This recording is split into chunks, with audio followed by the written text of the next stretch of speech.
जय मसीह की। उम्मीद करता हूँ क्रिसमस का त्यौहार आपने अच्छे से मनाया होगा और नया साल आपके लिए खुशियाँ लेकर आया होगा और आपका जो समय है परमेश्वर की दया से अच्छा चल रहा होगा।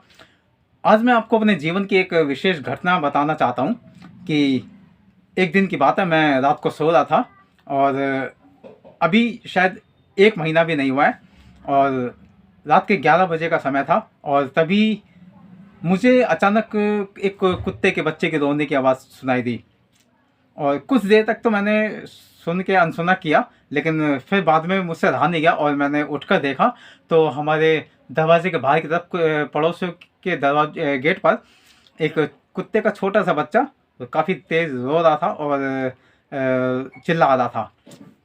ठंड काफ़ी थी, तो अभी आप जैसे कि जानते हैं दिल्ली में काफ़ी ठंड है और बहुत ज़्यादा ठंड बढ़ती जा रही है लगातार और इतनी ज़्यादा ठंड हो रही है कि बिना हीटर के हम रह नहीं सकते। तो आप देख रहे हैं कि अभी मैंने यहाँ हीटर चला रखा है और 1 महीने पहले भी जब ठंड की शुरुआत हुई थी तो भी ऐसा ही था। तो रात का समय था, 11 बज रहे थे और सुनसान सारी सड़कें हो चुकी थी और गली भी एकदम शांत थी, आसपास बाहर कोई था नहीं क्योंकि ठंडी ठंडी हवा चल रही थी और एक कुत्ते के बच्चे के रोने की आवाज़ मुझसे रहा नहीं गया। मैंने जाके देखा तो देखा एक छोटा सा पिल्ला है जो बाहर रो रहा है और मैं उसे उठाकर अंदर अपने घर में ले आया और हमने अपने दरवाजे के पास उसे एक बिस्तर लगा दिया और उसे वहाँ लेटा दिया, उसे दूध दिया और फिर कुछ खाने के लिए दिया। वो खाना खा के और दूध पी के वो फिर चैन से सो गया। उस रात तो उसने अपनी रात काट ली। अगले दिन मेरा ये प्लान था कि मैं उसे यहाँ से निकाल कर छोड़ दूँगा, लेकिन जब सुबह हुई तो फिर मन में ख्याल आया कि मैं इसे अभी छोड़ भी देता हूँ तो ये कहाँ जाएगा, कहाँ भटकेगा। तो फिर मैंने सोचा चलो अगर ये चला गया तो ठीक है, नहीं गया तो कोई बात नहीं। फिर पड़ोसियों में से किसी ने ऐसा किया कि उसे ले गए और उसे छोड़ कर आ गए, लेकिन वो फिर भटकता हुआ वापस आ गया और ऐसे 2-3 बार हुआ। कुछ पड़ोसी उसे ले जाते फिर छोड़ कर आ जाते, लेकिन वो वापस आ जाता। अब जब वो वापस आ जाता तो फिर मुझसे रहा नहीं जाता और फिर मैं उसे फिर दूध वगैरह देता और खाने पीने के लिए देता और अब हमने उसे यहाँ रख लिया है। अब वो हमारे साथ ही रहता है। हमें कुत्ता पालने का कोई शौक़ नहीं है। मुझे अच्छे लगते हैं जानवर, लेकिन अब आप जानते हैं कि अगर एक जानवर को हम पालेंगे तो फिर उसकी बहुत सारी जिम्मेदारियां होती हैं। अगर वो कहीं सुसु कर देगा उसे साफ़ करना पड़ेगा, पोटी कर देगा तो उसे भी साफ़ करना पड़ेगा, फिर कई बार आपके जूते चप्पल फाड़ देगा, नोच देगा और भी कई दिक्कतें हो जाती हैं। फिर आपको उसकी केयर भी करनी होती है। अब वो क्योंकि बच्चा है तो उस पर विशेष ध्यान देना होता है। अब ये सारी चीज़ें जो है लगातार आपका एक रूटीन बन जाता है। तो ऐसा ही अभी मेरे जीवन में भी हो रहा है। अब मुझे उसका विशेष ध्यान रखना होता है, खाने पीने का भी ध्यान रखना होता है। सुबह जब मैं ड्यूटी के लिए निकलता हूँ तो मुझे ये ध्यान रखना होता है कि उसे खाना भी देना है, क्योंकि अब मैं लगभग 9-10 घंटे बाद वापस आऊँगा, तब तक वो भूखा प्यासा होगा और कोई उसे देगा गली में नहीं देगा, ये अलग बात है। तो ये सारी जिम्मेदारी मेरी है। अब ये सब कुछ जो है काफ़ी दिनों से चल रहा है। अब आप सोच रहे होंगे कि मैं आखिर आपको ये सारी बातें क्यों बता रहा हूँ। मैंने जब ये सब किया तो मेरे दिमाग में ऐसा आया कि आखिर मैं ये सब क्यों कर रहा हूँ।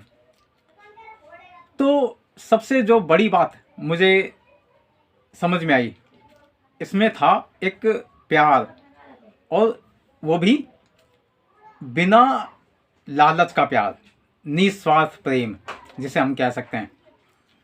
अगर हम बात करें परमेश्वर की, जैसे कि अभी हम क्रिसमस मना रहे हैं और अभी 25 तारीख को हमने क्रिसमस मनाया होगा। अभी कई देशों में अभी तक मनाया जा रहा है और आगे मनाया जाएगा। कुछ देशों में जनवरी के महीने में भी मनाया जाता है।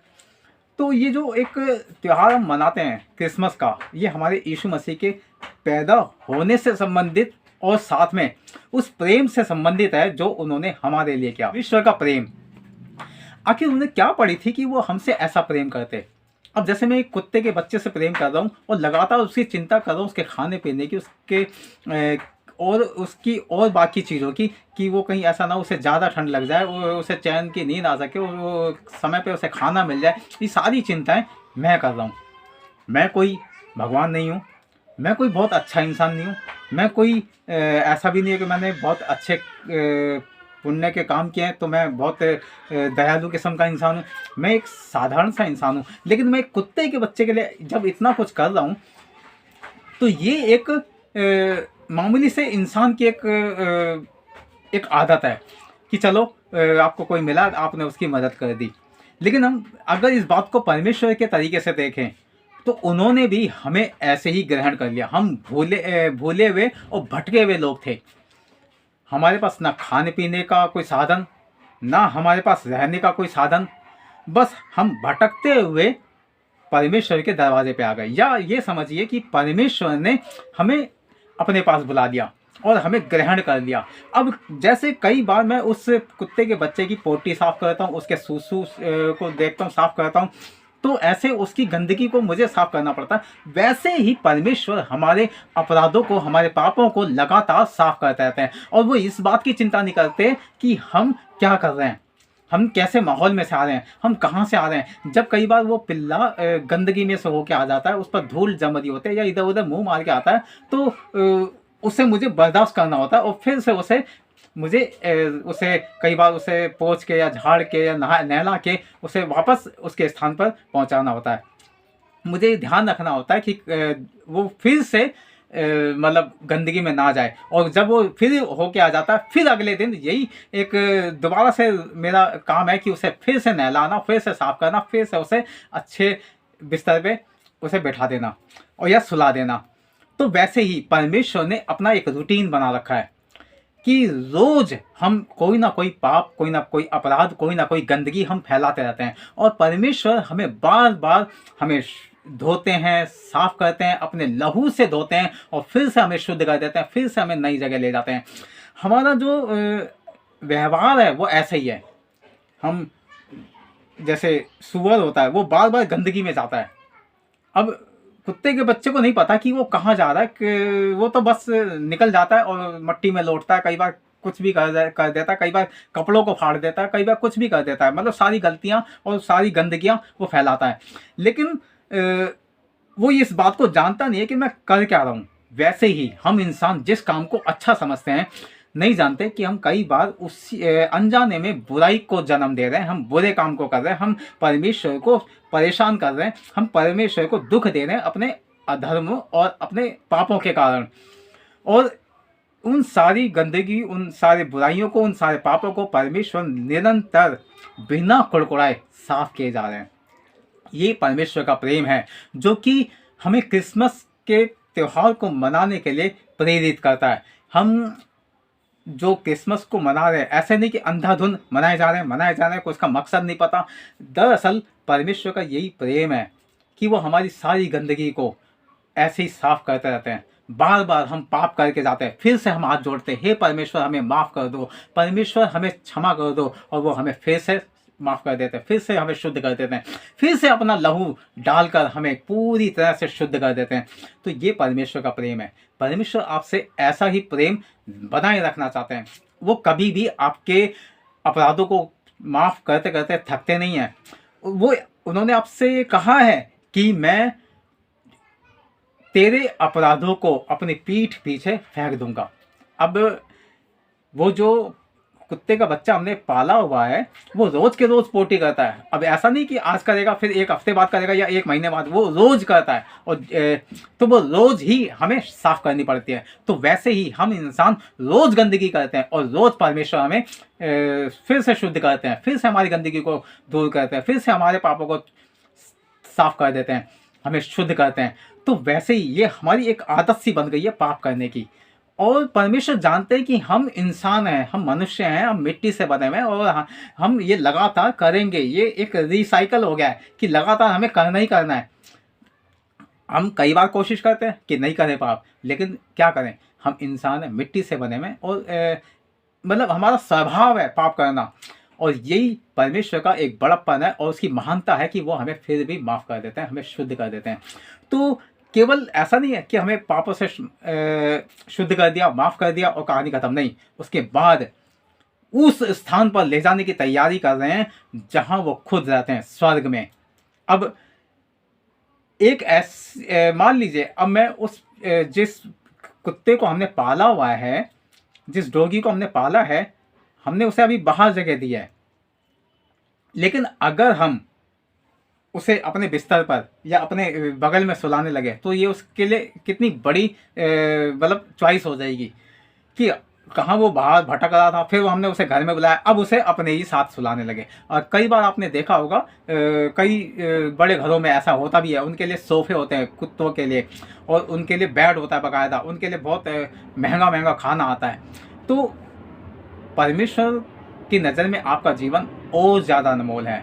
यीशु मसीह ने कहा कि तुम्हारा जो मूल्य है वो पशु पक्षियों से बहुत बढ़कर है, तुम बहुत गौरैयों से बढ़कर हो। यानी कि चिड़िया जो आपने देखी हैं वो उनसे बहुत सारी चिड़ियों से भी ज़्यादा आपकी कीमत है।